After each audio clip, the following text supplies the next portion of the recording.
Hello and welcome to this chapter about the accelerated Meran with 6b3 and our solid option of 8 short castle. So this line appears after the move 1c4, now c6, the move for Slav players obviously. If white plays d4, then after d5 we are in the Slav defense. Here knight f3, d5, and the big question for white to play g3 or e3. And in this first chapter we will discuss e3. Knight f6, knight c3. And this position has for a long time been a little bit of a headache for Slav players. And I remember actually in the forums I was asked to make a complimentary course about 1c4 for the Slav opening, or to be combined with the Slav opening. And I was pointing towards this position and saying this is actually not that easy for black, and I was a little bit hesitant to go through with it, because this is the main reason that white is still able to play d4 on the next move. So for instance, if we make, let's say, a move like e6, then white still has the option of d4. In this specific situation it would transpose, but white could start with, for instance, queen c2 or start with b3 and play e4 on the next move. And then we might get move order tricked into, for instance, the semi-Slav. And developing the bishop with bishop f5 or bishop g4 is also very risky, because after takes on d5 and queen b3, the pawn on b7 and the pawn on d5 are both quite weak. So this doesn't quite work. But then in my own practice, I started to look at the move and also then started to play it quite a bit. And that was the move a6. And this is now the so-called Chebanenko Slav, if white plays d4, let's say. And at first I was very hesitant, because white, again, can play d4, which is also what this chapter is about. And then we will reach a sort of Slav that isn't in our main Slav repertoire, let's say. But then I realized, I mean, this was throughout me playing and analyzing, and the process was quite a few months long, that after d5, yes, we have in some sense been a bit tricked as black, because we are now playing the accelerated Meran rather than the classical Slav. But so has white, because in the Chebanenko Slav, white has a lot more options than going for the setup that white has been committed to here by the move order. So actually we are kind of a bit tricked, but so is white as well. And that's why I believe that this makes perfect sense. Here, I'm recommending the move e6. And this is also, for the Slav player, should make you sort of raise your eyebrows a little bit, because normally we want this bishop developed outside the pawn chain before playing e6. But in this specific instance, it works quite well. Also, I know there is a lifetime repertoire with the move bishop f5 by Kolovic in the Chebanenko Slav, but I have played it a bit myself. It was a couple of years back now, but I did play it. I did actually have a decent score with it. But nowadays I do believe that white has quite a few ways to put black under some pressure. So the main reason actually that I'm choosing e6 is that I simply believe it's a better move objectively.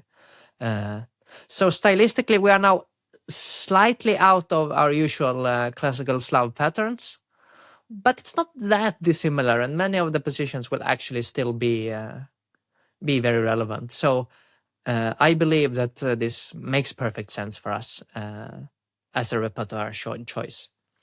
In this chapter we will have a look at the main move, which is the move b3. Basically, with the move a6, we are hinting at the possibility of taking on c4, and after bishop takes c4 to follow up with b5 quickly, then c5 quickly, because this pawn defends the other pawn. We will see this in a later chapter, just mentioning it now in order to explain the move b3, because now the reason for b3 is that white is able to recapture with the pawn on c4, should we ever take. The downside of b3 is utilized by us with our next move, bishop to b4. Another, let's say, odd-looking move. I remember actually as a kid I was watching the Swedish league back when I was maybe 1800 strength. I was watching all these grandmasters play in the top Swedish league, and there was a game between Stellan Brynell and Pia Kramling, two quite known grandmasters, in which Pia Kramling former European champion, played the move bishop b4, and Grandmaster Brunel replied with bishop d2. And I didn't understand anything at all, because why isn't the bishop going to b2 instead? Isn't that much more natural after just having played b3? And it is, but it doesn't work. And that is the whole reason why we do play bishop b4. Because now we can play queen a5, putting pressure on the knight on c3. And if white defends, let's say queen c2, we put additional pressure on the knight on c3. The only move not to lose the knight is rook c1. But then comes the whole point of the sequence. We play queen takes a2, utilizing the pin on the c3 knight, and basically simply picking up a pawn. So the move bishop b4 is aimed at simply preventing bishop b2, which is the most natural developing move. So bishop d2 is actually more or less forced here. And then the bishop looks a bit clumsy on d2. So we continue with knight bd7. Here white has a couple of options in practice, but there is one move I consider to be by far the best, which is bishop d3. We will see it soon. White could place the bishop on e2, but, well, let's say we castle, white castles. We play like in the main line with bishop d6. And the point of the bishop on e2 is quite unclear to me, let's say. Because with the bishop on d3, white is preparing to play e4. White is also preventing us from playing knight e4. And there is simply no real downside to having the bishop on d3. So, yeah, this is just the passive version, and you can simply play exactly as in the main line, and you will do well. Another very rare move that actually does have some sort of logic is the move g3, aiming to fianchetto the bishop on g2. And this we should probably take a little bit more carefully.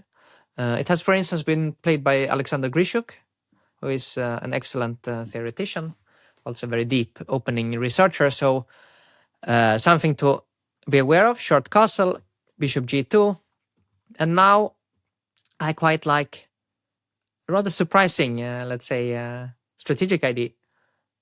I like the move b5. You might think that when we play a6 on move 5, we very often want to follow up with b5. So in fact, this should be very natural. But it's not quite so, because as soon as white plays b3 and rules out this possibility of d takes c4, not quite ruling it out, but making it less tempting, then actually we are mainly intending to play in the center with the e5 push. So b5 is actually a bit rare, but here we make use of the fact that the bishop is no longer defending the pawn on c4. So we are able to create actually an immediate threat of taking on c4. And the other point is that if white plays the most natural move c5, then we are already ready to play e5. And this counterstroke is something that you really should be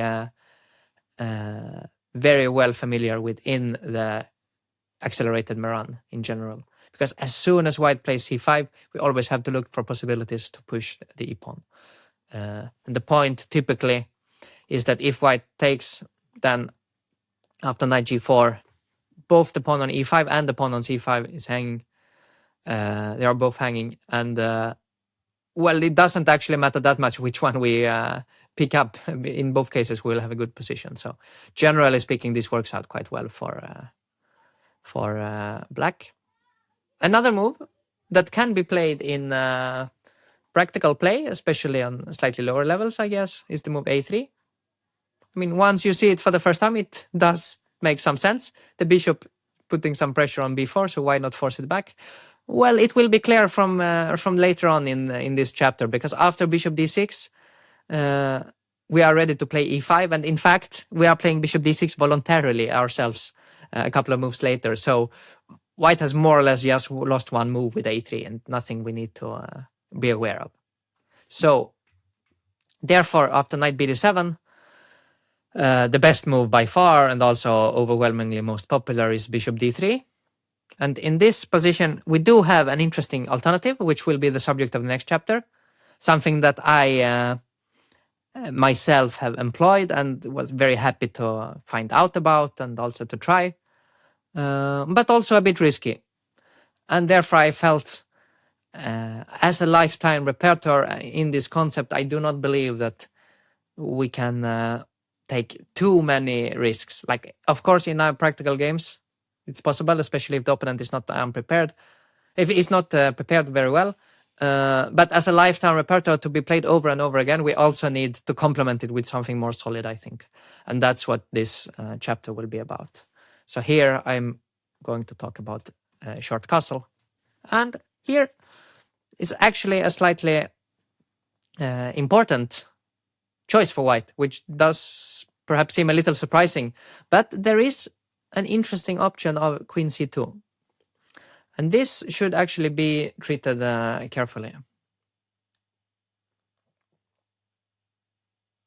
The point of queen c2 is to be able to, or let's say keeping the option of castling long. So if we now play the move bishop d6, which is what we do if white castles short, then suddenly white can switch plan and play c5, locking down the center, bishop c7, and now long castle, surprisingly. The idea is that with these pawns on d4 and c5, it's very hard and very slow for black to open up the queen side. Whereas white is already threatening maybe to play g4, g5, for instance, also pushing e4. And it's quite unclear and rather messy still. But I do believe that white has pretty good chances here. I think this is not a bad option for white against our setup. So therefore, after queen c2, I believe much more solid is to play queen e7 first. And the point is that if white plays c5, then of course the bishop is not hanging on d6. So we are ready to play e5 immediately. And our counterplay is much, much faster than if we had played bishop d6 earlier on. And, well, castling long is even worse in general as white in these positions. Long castle is only possible when the queen side is closed. Here we take on c4, play c5 and open up. Even on the next move, taking on d4 makes sense, but even just giving a pawn with b5, it doesn't matter at all if we lose a pawn, because we will open literally all files on the queen side towards white's king. And our attack will certainly be much faster than white's. One move that does make a little bit more sense, though, is the move knight e5. This is actually one of the strategic ideas, one of the more important strategic ideas for white. The point is to follow up with f4 in a sort of Pillsbury attack manner, creating a certain pressure. And as soon as knight e5 comes, generally speaking, we have to react pretty concretely. Most often, the solution is to take. And after d takes e5, now the move knight d7 is a bit too passive, because white would be able to take on h7 and the counterplay would be a little bit slower. So we should go for the active move knight g4. Now if white takes king h8, it's actually not that bad for us because the pawn on e5 is hanging, but we're also threatening g6 to trap the bishop on h7. So if bishop d3, then we are in time to take on e5, and the central pawn that we have gotten is more important than the pawn on h7. So our king is not really that weak. It's hard for white to bring enough attacking pieces over. So after knight g4, a better move for white is to play f4. And now there comes a very important strategic move that is an idea that is quite common in the accelerated Meran and quite common for these situations. And that is how to solidify the king side. The move f5. Very good. And the point is simply to prevent this battery from creating problems. And should white take, then we recapture with the knight. The knight defends the pawn on h7. And we are ready to play e5, either immediately or even play bishop d7, rook a8 first, and then slowly push e5. And basically, without this strong pawn on e5, white's attack will not really bring anything.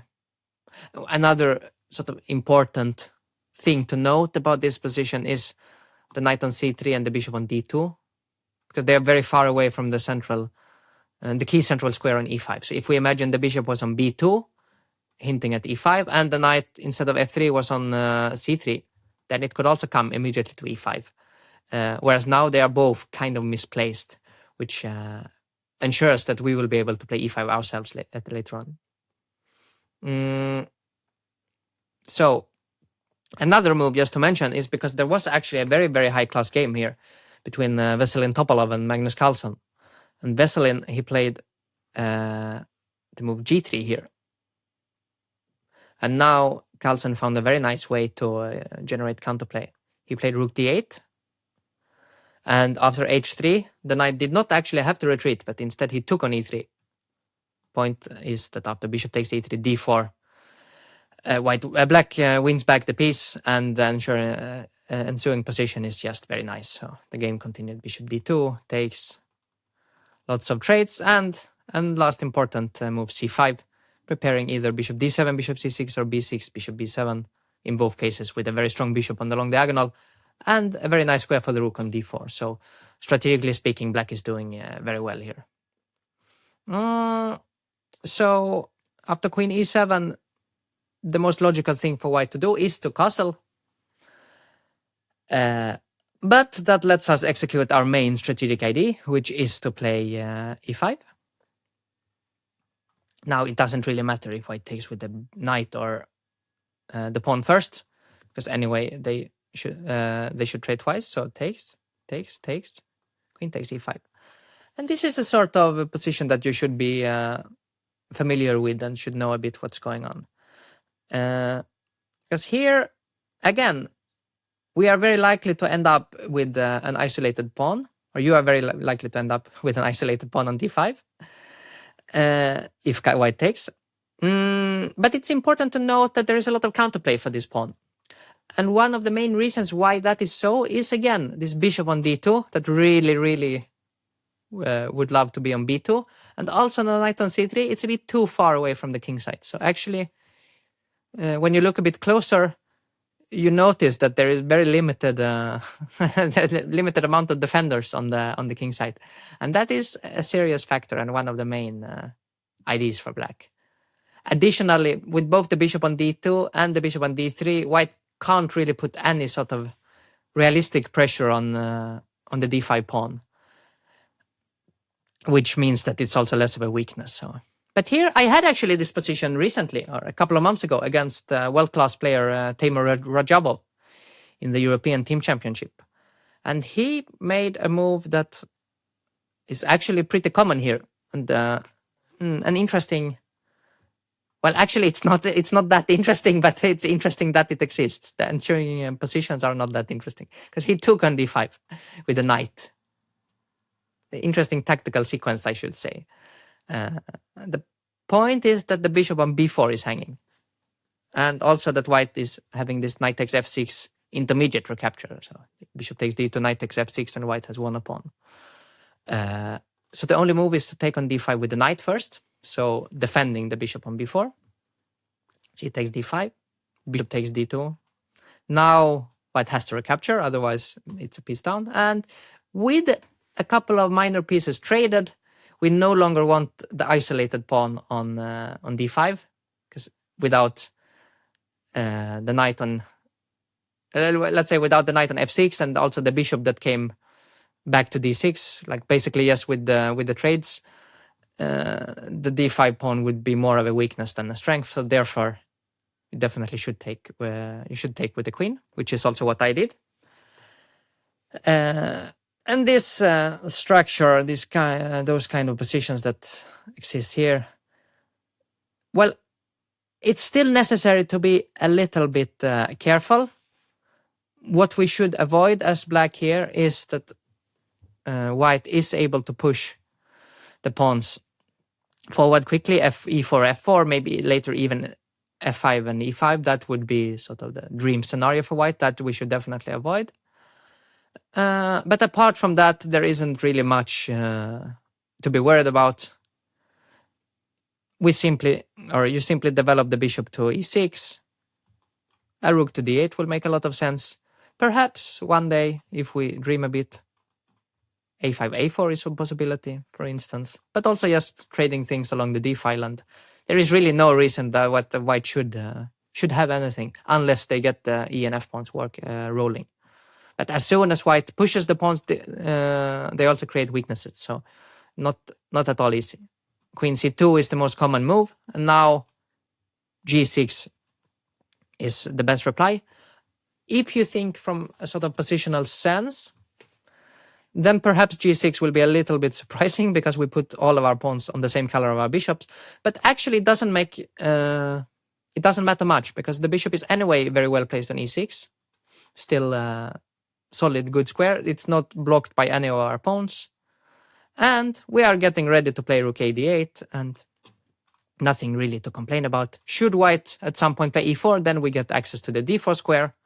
And should white play f4, well, then the e-pawn might run into or be a bit backward and be a bit weak. So it's an equal position. There is some play for both sides, but it's definitely completely fine for black. And in my game with Rajabov, we also drew it without too much drama going on. So, oops, let me just go back. Instead of taking with the knight on d5, I think the most likely move to be played in practice is c takes d5.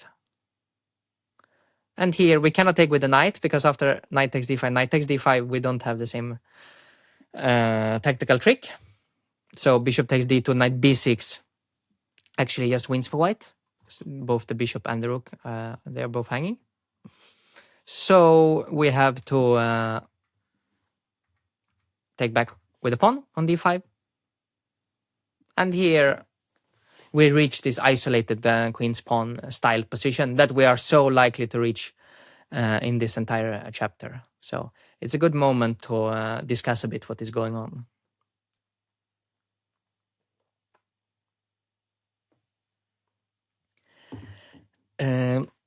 Well, of course, the pawn is isolated. That's clear. It can become weak if we trade too many pieces. But as I mentioned earlier, the bishop on d2 very misplaced. The bishop on d3 slightly misplaced. And the knight on c3 also not too great. Combined with the fact that white is lacking defenders around the king, this provides us with plenty of counterplay. So moves include bishop d6, knight g4, even queen h5 maybe. I mean, just putting pressure on this pawn, trying to provoke some more weaknesses. So here, white has to choose where to place the knight, basically. Knight a4 is a possibility.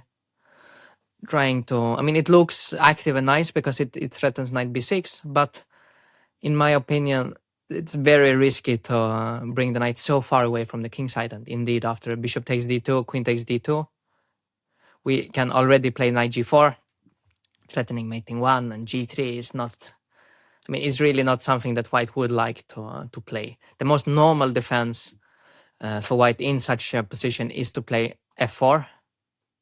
But in this case, we can simply grab a pawn with queen takes e3. So that's the reason why this isn't very good for white.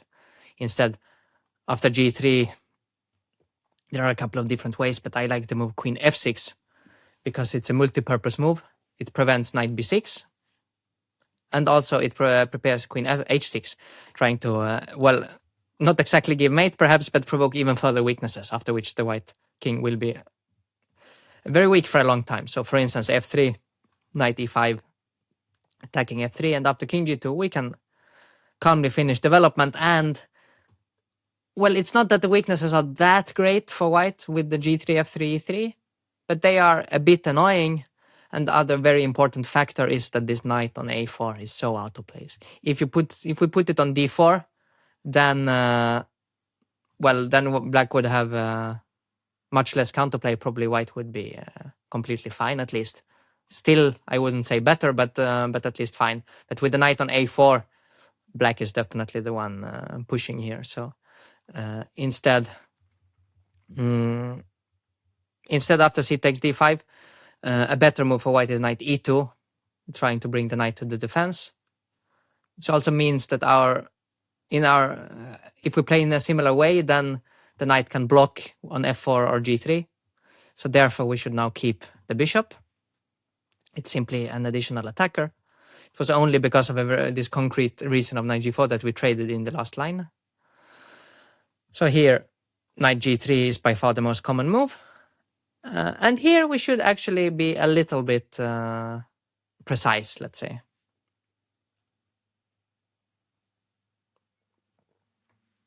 because white is intending to play bishop c3, kicking our queen, and maybe also f4 at some moment, forcing us back. So therefore, good move is queen to g5. The idea is, first of all, we step out of the threat, but also after f4, we don't have to retreat with the queen, but we can actually go forward. So we basically need to keep the queen in sort of proximity to the white king in order to keep our attack going. Now, if bishop c3, we actually have a nice way to secure counterplay, and that is to take on g3. Very surprising, giving up our bishop, giving up the bishop pair. Also looks like this bishop on c3 will be strong. But the point is that after h takes g3, knight g4, due to the double pawn on g3, white cannot play h3 and kick the knight back. And also white cannot play f3 because the e3 pawn is hanging. So queen h5, queen h2 is actually a very big threat. Only move to defend is actually bishop e2, with the idea after queen h5 to take the knight. So at least white is not getting mated here, but after f3, bishop e6, we will simply double rooks on the c file. And yes, white's bishop is a little bit better than our bishop, but we have a completely solid position, and the white king side is a little bit soft. So this is just rather equal. In fact, I would predict the most likely thing that would happen here is that lots of rooks will get traded along the c file with a rather a drawish position. So that's why bishop c3, although I believe if white is unprepared and reaches this position, that's by far the most likely move. The sharpest move is actually f4 instead, trying to kick the queen. And the point is that after queen h4, now we are threatening knight g4. White has slightly odd-looking move rook f3. So as you can see, this is not really something that white would play unprepared. White would only go for this if they know what they are doing. But it does make some sense. Now, if knight g4, white can simply play h3 because the rook defends g3. And if black plays bishop g4 instead to force the rook back, then knight f5. Bishop g4, knight f5 will come, and we will be pushed back a bit. So instead, we should not care too much, just play rook e8. And as I highlighted here, the pawn on e3 is now a weakness. And this is actually more our idea. The idea is now not so much to give mate, because white, by this move rook f3, has made sure that they have enough defenders. So instead, the pawn on e3 is weak, the square on e4 is weak, and we are switching to sort of more central play. But this has been played a fair amount, which is why I'm giving a few more lines here. I don't believe that it's too likely to happen, but it's sort of one of the main lines in this system. So let's have a look at some lines. One move is bishop e1, so some sort of Röntgen attack against the queen. We better move it out of the way. And now rook d1, here comes a move that I really want you to remember and keep in mind in all of these positions as soon as white plays the move f4.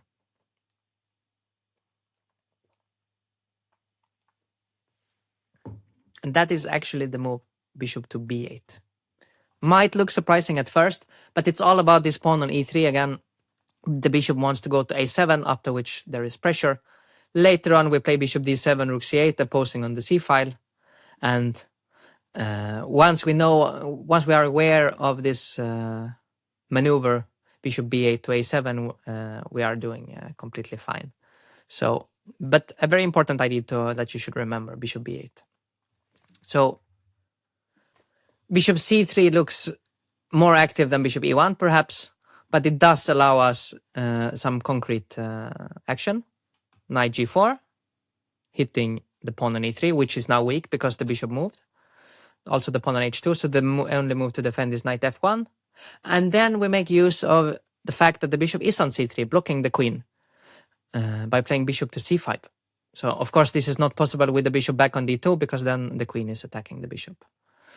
So we are sort of gaining a tempo, you could say, because we did not have to stop on b8 in order to reach the correct diagonal. Rook e1 defends e3, and now natural developing move bishop d7. intending rook c8, just developing. And normally we would say that black is completely fine, but there is one more concrete line that we should be aware of. Let's say one line that it's important that it works well for us, and that is the move rook h3. And here the fun starts, let's say. As we really don't want to retreat with the queen. Then the pawn on h7 and later on maybe even the pawn on g7 would be hanging. But we do have a very nice counterstroke, knight takes e3.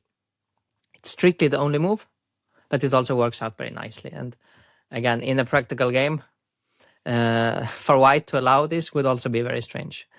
Maybe they would reach this position in case they missed the idea entirely. But apart from that, yeah, it would be a bit insane to enter this as white. Well, the rook is actually also hanging on h3, so the best for white is to take. Now, importantly, we take with the rook, keeping the strong bishop. Now, if rook takes e3, it's important, as usual in actually such situations, not to take on e3 immediately, because the rook is not going anywhere. It's still pinned. Better to increase the pressure with rook c8, threatening d4, also some Röntgen against the white queen.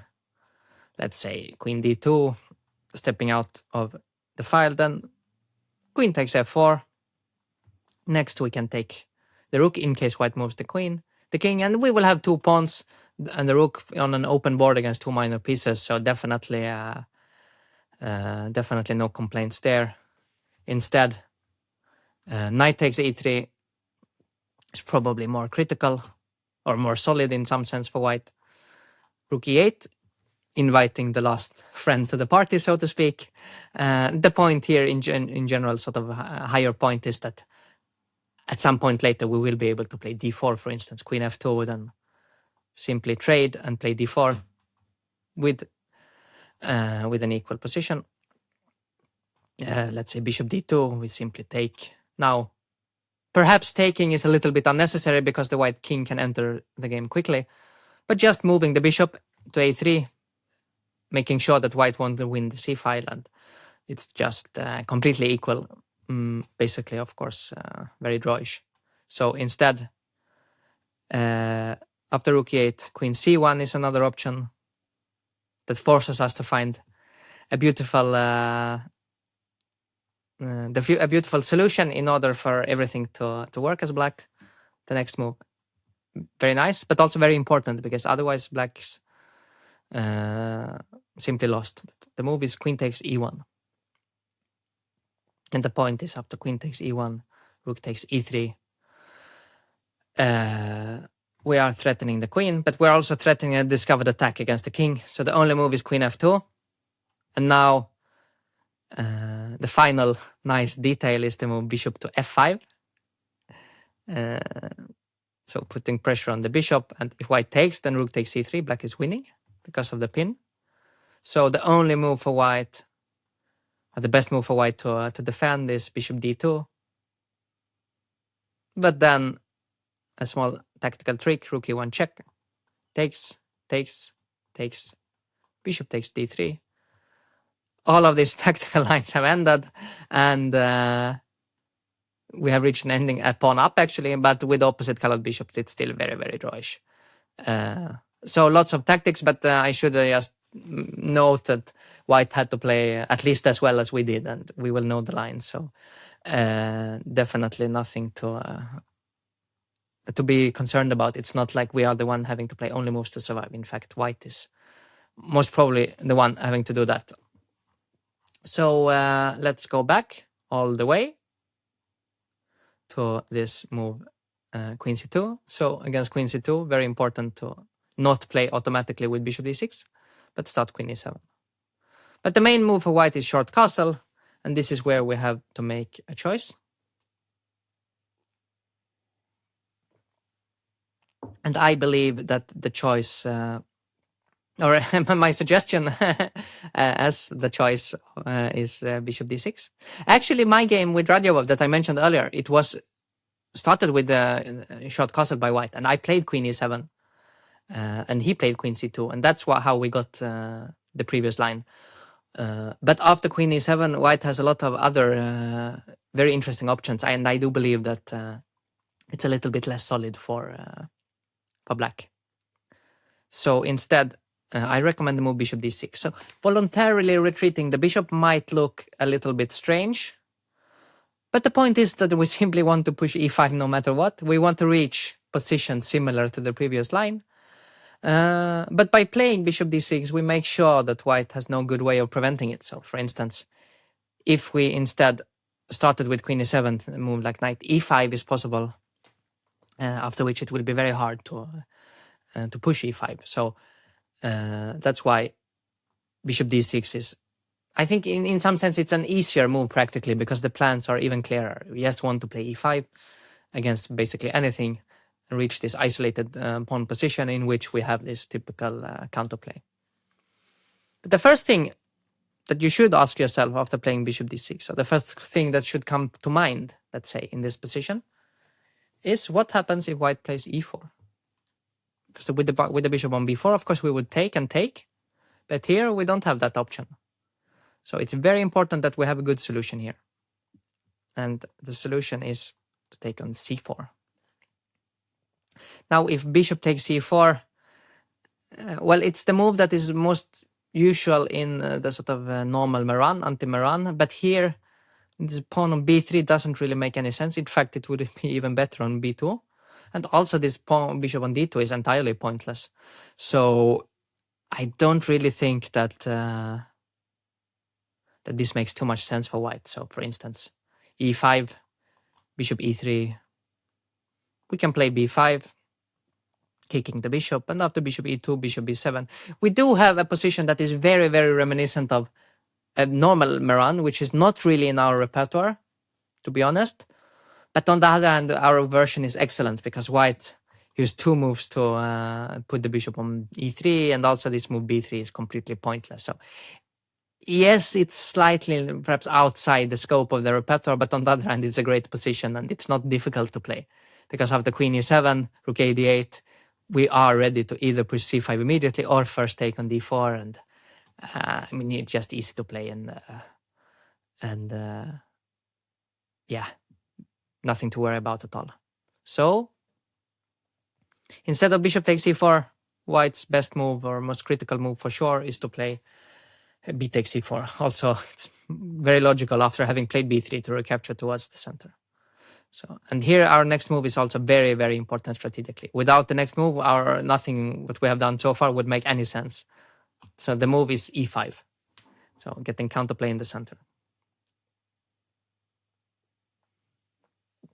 And here white should actually be a little bit careful, because I believe on, especially on slightly lower levels, when you play this yourself, the most likely move, the most obvious move to most will be the move d5, but this is actually just a strategic mistake.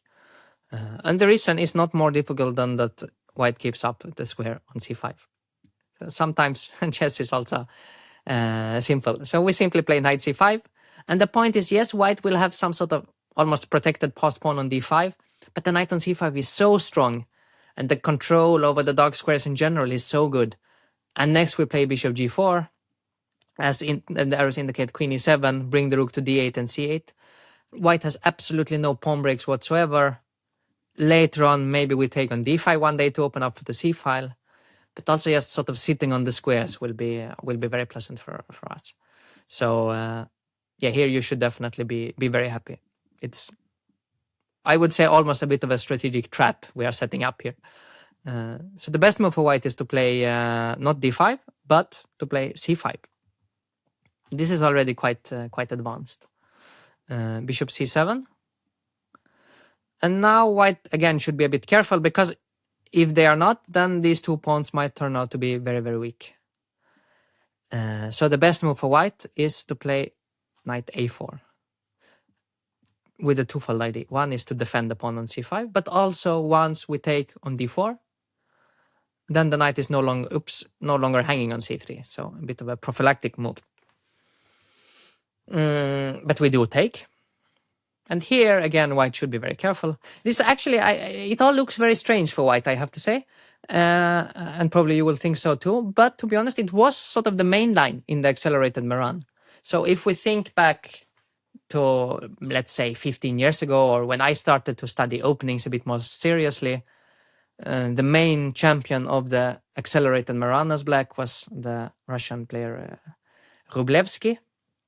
And when he played this line, he very often ended up in these sort of positions. And I mean, why is it tempting for white? Well, it's a pawn down, but this pawn is not that valuable. It will probably be lost eventually. And black is in some, let's say, struggling a little bit to develop the pieces. The bishop on c8 and the rook on a8 especially are hard to develop. And as soon as this knight moves, then this square is weak. And also it doesn't really have a good square, the d7 knight, because if knight e5, then white's idea will be clear. White will take on e5, push f4, and these pawns will start to roll very, very quickly. So we should be a bit careful. Basically, what we need to know our setup over the next couple of moves, and then we are fine. So first of all, just to briefly mention that knight takes d4 immediately allows the trick knight takes e5. So knight takes e5, the knight on d4 is simply hanging, so black wins a pawn. So therefore, the best move is h3 for white. Again, perhaps slightly strange move, but the point is if white doesn't play h3, let's say white plays a random move like rook e1 or any other move, then knight g4 makes a lot of sense in order to go knight d5 and be able to recapture with the knight on d5. Then the bishop on d3 would be hanging, and also pushing f4 would be more difficult, and so on. Also, we are opening up for the queen, not of course with the knight on f3, but after the trade on e5. So it's a very good trade for us to achieve. Therefore, the move h3 is very good. And here, again, it's not so important with the move orders. It's important with the setup you need to know. And the setup is to play at some point rook e8 and knight f8, and then knight g6 in order to develop the knight on that side. It looks a bit slow, but on the other hand, as soon as the knight on f3, or as long as the knight is still on f3, then white will struggle to push the f-pawn. And that really is the number one strategic danger for us here, that white will get the f and e pawns rolling. So by not playing knight e5 quickly, we make it much harder for white.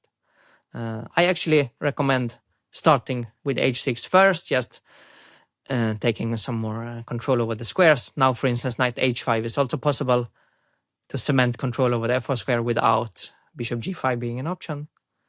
Let's say rook e8, rook e1, rook e8. As the arrows indicate, knight f8 to g6 will be played almost no matter what. But also this idea of knight h5, knight f4, possibly with queen f6 included, is also very nice. So slowly we are untangling, we are keeping our extra pawn. Although white is very likely to win it back someday, still we will actually be completely fine with all pieces on decent squares once the knight reaches g6. But rather an interesting and slightly unusual strategic battle, actually.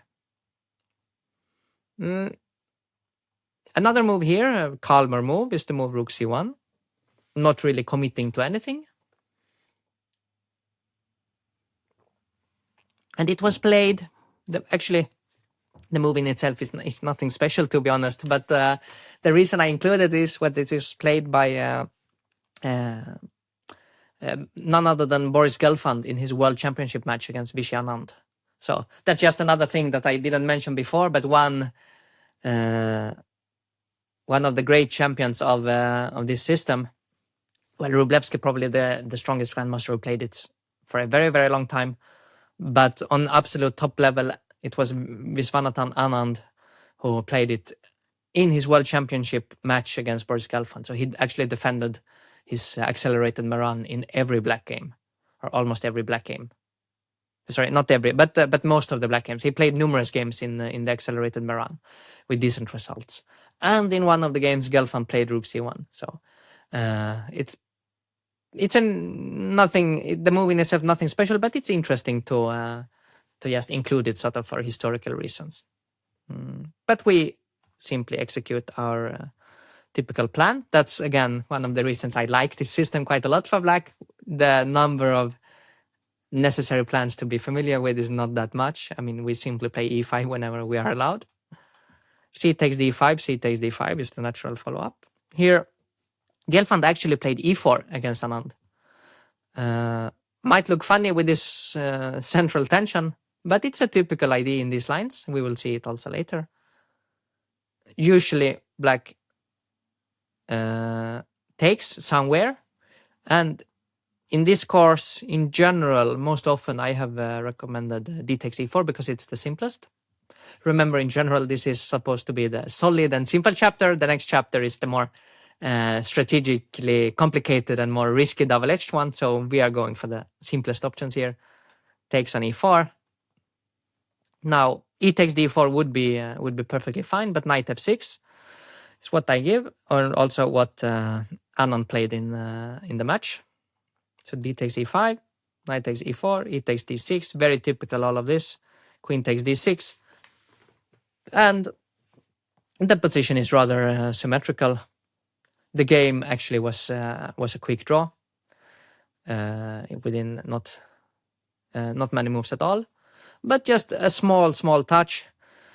In after bishop to e3, Anand played the move bishop to f5, but I believe perhaps rook e8 is just a tiny bit more precise.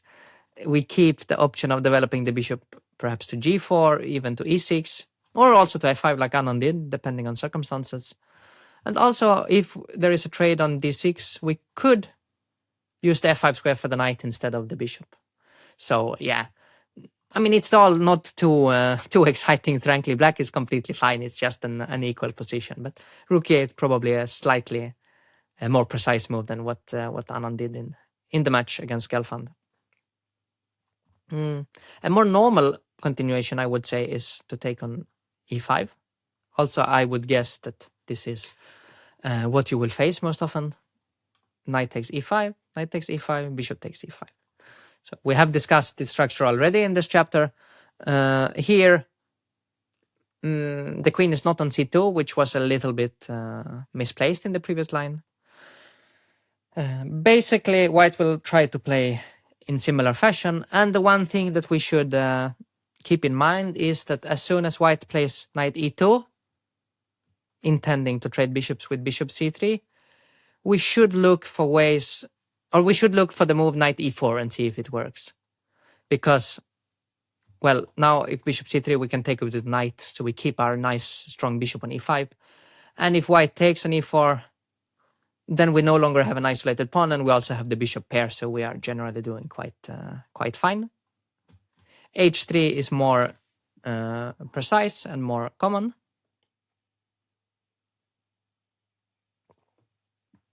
But here we can actually utilize a very similar idea to what we have already seen.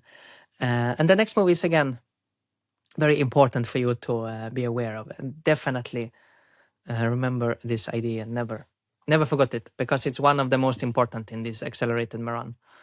And that is the move bishop b8. And the idea is to play queen d6, provoking f4, and as soon as the pawn reaches f4, then the bishop switches track, goes to a7, puts pressure on the pawn on e3, combined with the rook on e8, and so on. We have seen the concept before, just not, let's say, in this move order. In the other example, the queen was already on e5, so, but it's the same idea. Knight e2, probably the best move. Queen d6. Again, f4 would, in this case, actually be a strategic mistake, I think, because after bishop a7, there is nothing that really compensates for the pawn on e3 being so weak. So knight g3 is a better move. And here, again, as I mentioned earlier, we should not allow white to play bishop to c3 and establish this control. We do play knight e4. Doesn't, of course, matter that the knight on g3 is there, because anyway, white will never be able to take because of mate.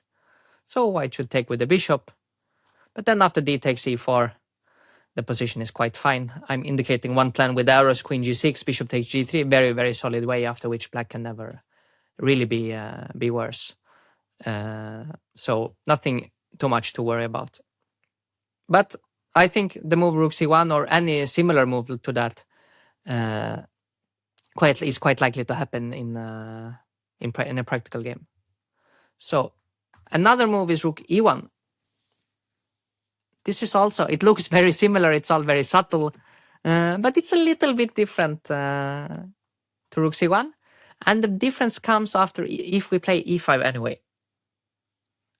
And because then white can take on d5 and play e4. Again, as I mentioned, d takes e5 always the most natural and the most likely in your practical experience, I guess. But e4, generally speaking, the more critical move or the most challenging from a theoretical sense. So here, for instance, if we try to play like with if we try to play like in the previous line, then white can actually take with the rook. And although this is no disaster at all, it can be a little bit tricky because rook h4 can come, bishop g5 can come, and white simply has a fair bit more activity than what Gelfand had against Anand. So I do, this is perfectly possible, but I do prefer to avoid it or be a little bit more precise. Therefore, I recommend the move h6. Yeah, I mean, you understand that this is all on a very sort of high level, a very I would say even abstract or very ultra precise play. I don't think that these subtleties are too important in practical play, but they are very important to study anyway, because we are still familiarizing ourselves with many, more structures, more ideas, more concepts. So it's anyway very useful to be aware of them, even if you don't have to remember them concretely for your games. So here, for instance, if e4, it's a new position, but we already actually know what we should do because we have seen a similar one. We do exactly the same. We take on c4, b takes c4, and e5. So again, d5 would be a strategic mistake, giving up the c5 square. So white should play c5. Bishop c7. And if you remember well, in the previous line, we actually voluntarily played h6 quite early on ourselves. So this cannot really be a worse version. But there is one small difference, and there is actually one reason why I have included it in the course. That is after queen c2, e takes d4. White can, in this situation, play knight e2 instead, because the extra move queen c2 does defend the pawn on c5. It still looks a bit artificial for white, but it has been played by, for instance, Wojtaszek. And just if we want to make this sort of historical connection, Wojtaszek was one of the seconds of Anand when Anand played this line against Gelfand. So he was certainly into many of the details, and him choosing to play this as white could mean something. Could also, of course, be a coincidence. Coincidence, sorry. But it's an extra option for white. We should be aware of it, and we should have a solution in mind. I propose to move knight g4. And after knight takes d4, we play knight d5. So very typical way of initiating the counterplay. Here, if white takes on e5, then everything is hanging up to bishop takes e5. So a better move is h3. But now it's a little bit different, because now the knight on d3, or the bishop on d3 is hanging. So we take it, queen takes, knight e5. Okay, and the queen is hanging, so white should take, bishop takes. This was actually played by Wróblewski himself, like the hero of the accelerated Meran, against Bacrot back in 2011. But yeah, it's a possible line for white. Nothing really to worry about, though. Generally speaking, f4 is white's main idea, but in this specific situation, we have traded us a couple of more pieces, which makes the advance less scary. Also, white first has to do something about the d4 knight, after which we have time to play rook e8 and create some counterplay as well. So if white starts to push the pawns without having enough control, of course, you should look for ways to counter it, or to show that white is overextended. So the main actually downside for us is the pawn on b7 being perhaps slightly weak. But with our counterplay in the center, it will not matter too much.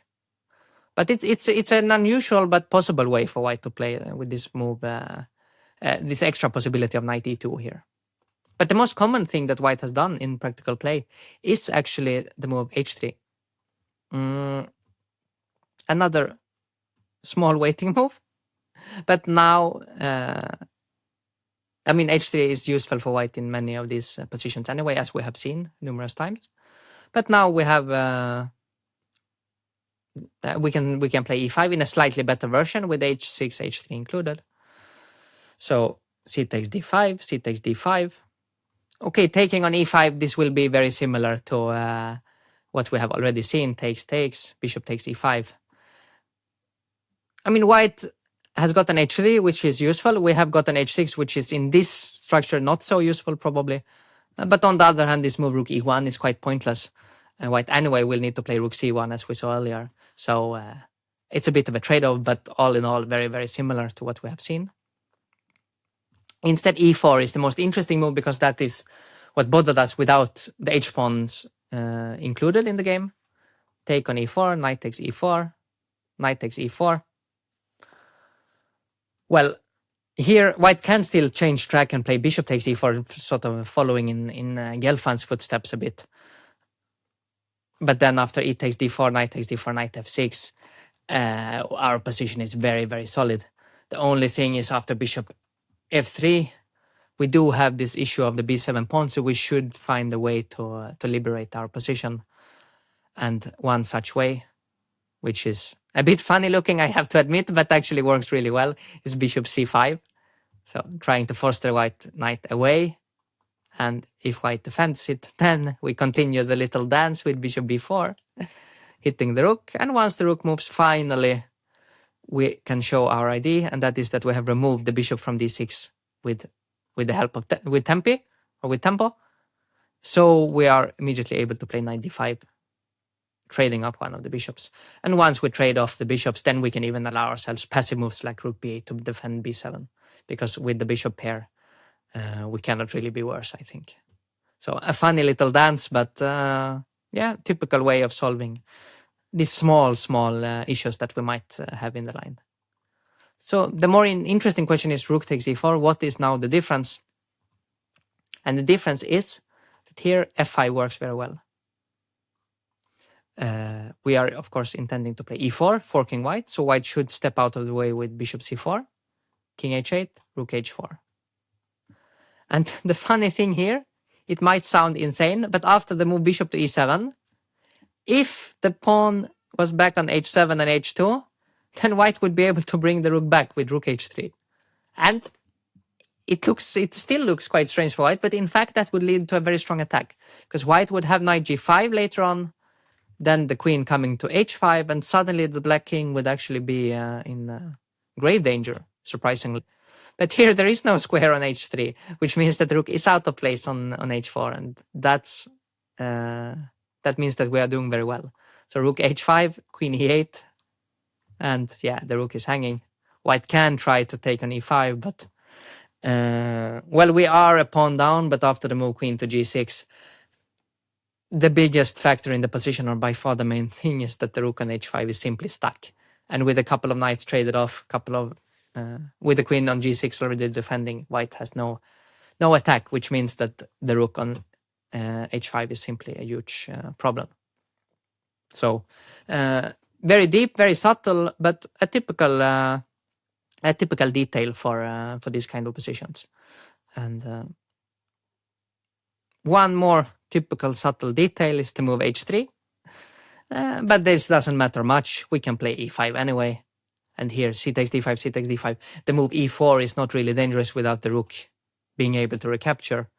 So white will have to settle for this. But this is just the usual kind of stuff. Rook c1 would already transpose to the rook c1 lines after bishop b8. So nothing to worry about. But possible for white to play. The most common move in practical play by far has been the move queen c2. Okay, it's not that surprising what we do. We play e5 anyway. This is always what we like to do. C takes d5, c takes d5. And here again, white has this sort of eternal choice. D takes e5 is always possible, always, again, very likely in practical play. But after knight takes e5, bishop takes e5. As we discussed briefly earlier, the queen on c2 is actually not that well placed here. The move rook c1 is much more useful. So this version for white does not really make too much sense. White could play rook c1 now, but yeah, what is the queen doing on c2? Nothing special, so it's sort of half a tempo up for us, I would say. Rook e8, knight e2, the typical moves that we have seen numerous times. Here, as I mentioned previously, knight e4 is always one of the first things to consider as soon as the knight leaves c3. But here the move bishop d7 also works very well. If bishop c3, then we can immediately put pressure on the bishop.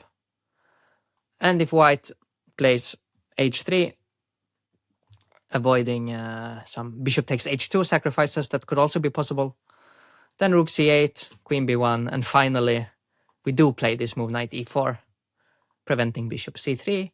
And should white take, then we are captured with a pawn, after which bishop b5 becomes very good. Remember, we get a very nice square on d3 for the bishop. And should white not take, then we will trade off the dark squared bishop and have no problems at all. Or actually even just keeping the knight on e4 with moves like queen h4 makes sense.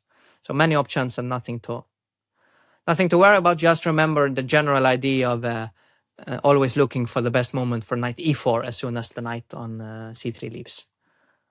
So as usual, the most critical way for white is to play e4. We take with the pawn, as always. Knight takes e4, knight takes e4, bishop takes e4. And here we clearly see the point of the move queen c2. It attacks the pawn on h7, which is now hanging, meaning we have to spend the move defending it, or in this case, actually moving it. And just briefly to mention, in the accelerated Meran, in these kind of positions, it's always h6, it's never g6, because g6 would weaken the h6 square. And also after knight f6, there would be a pin with bishop g5 and so on. So in general, much more solid to go for h6. White has a few ways to play. Very natural is rook a d1. But after e takes d4, knight takes d4, knight f6, we are actually doing very well immediately, or we are doing decently, because the bishop on e4 is hanging. We of course want to grab the bishop pair in an open position. And if the bishop moves, then the point is that we have bishop takes h2, after which the knight on d4 is hanging as well. And additionally, we still have the possibility of just playing bishop g4, developing the bishop with tempo. Then rook c8 will come with tempo, and yeah, nothing to complain about at all. So what white usually does here is to take on e5, knight takes e5, trade the knight as well. But here there is a small choice. Of course, as you can see, that's getting symmetrical. I promised you already at the start of the video that this is going to be a very solid chapter. Many of the positions will be quite dry. This is as an alternative or as an opposite to the next chapter, which will be much more complex. Here, one way to make it even drier is to move bishop c3, actually recommended by Davorin Kuljasevic in his course on modern chess. Something perhaps some of your opponents will be aware of, but it's nothing to be afraid of. We take on c3, play queen b6, generally speaking nice square because it defends b7. Next up, let's say rook fd1, bishop e6. We simply want to oppose on the d-file, trade everything, and it's at least no problems whatsoever for us. The only thing that white could potentially try is queen d4. Queen takes d4, rook takes d4, with the idea that the pawn on b7 is weak. But we have a typical and very a nice way to solve the issues. We play rook a d8. Now, if rook d1, we can simply trade and play rook c8 or even move the b pawn. So white should take, bishop takes b7, winning a pawn. But in fact, after a5, this pawn is entirely irrelevant.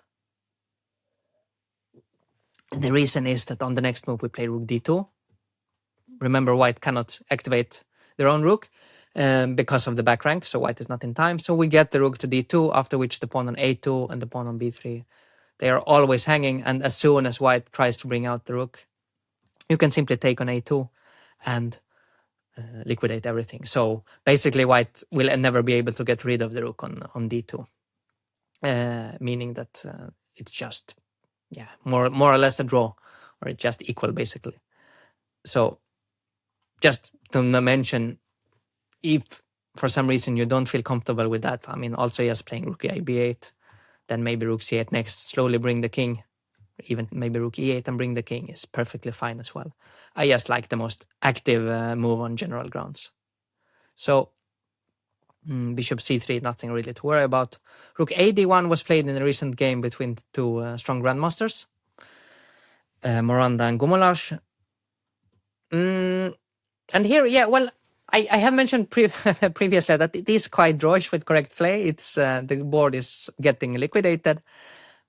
But I would just like to specifically mention that we should be a little bit careful about these initial moves of the phase after we have opened the center. Because if we are not careful, then actually the active or the open position will lead to an advantage to the more active players. So we have to keep up with white's activity and try to be as precise as possible.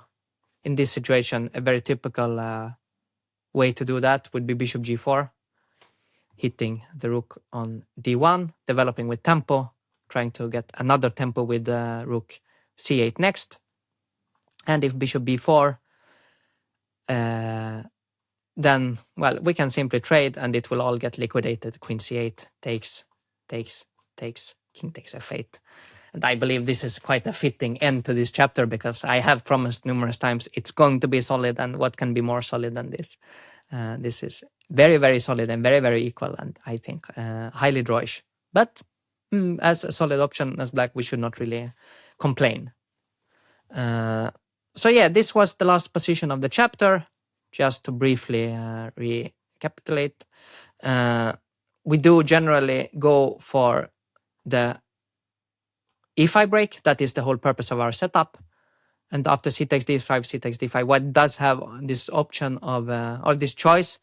The solid one or the simplistic one is always to take, going for the isolated pawn.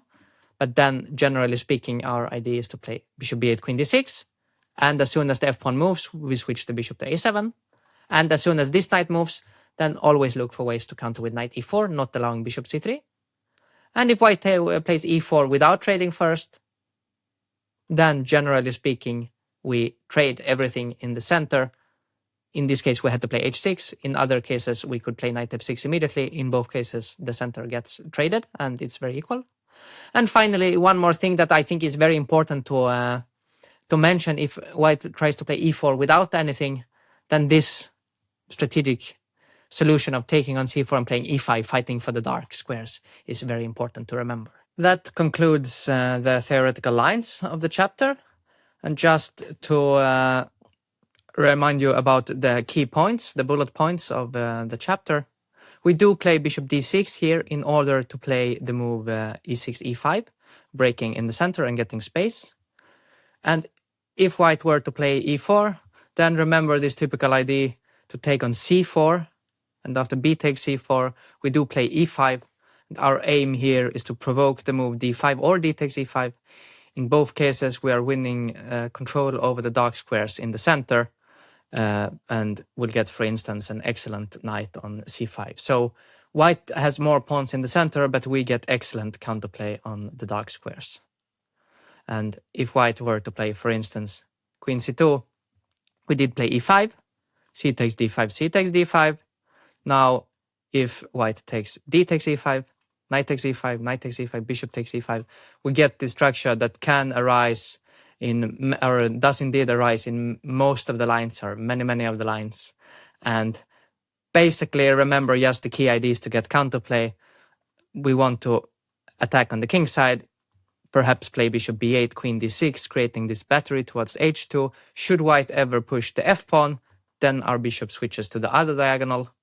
And one more thing that is very, very important to remember: as soon as white moves the knight from c3 to a4 or e2, then always consider the possibility of knight e4. This provides us with ample compensation for the isolated pawn. And finally, the third option that white has at their disposal, which is very important, is the move e4. And in this tension in the center, then usually our main response is d takes e4, knight takes e4, and just trading the knight, take with the bishop. And here, generally speaking, with the pawn hanging on h7, we do play h6. And that's a much better move than g6, because we keep control over the g5 square, we don't weaken the dark squares, and next we are ready to take on d4, perhaps play knight f6 later on, and push white back step by step, and the position will be equal. So that's a few of the bullet points, a few of the most important ideas of the chapter. I hope you have enjoyed the chapter, and I'm looking forward to see you in the next one. Thank you very much.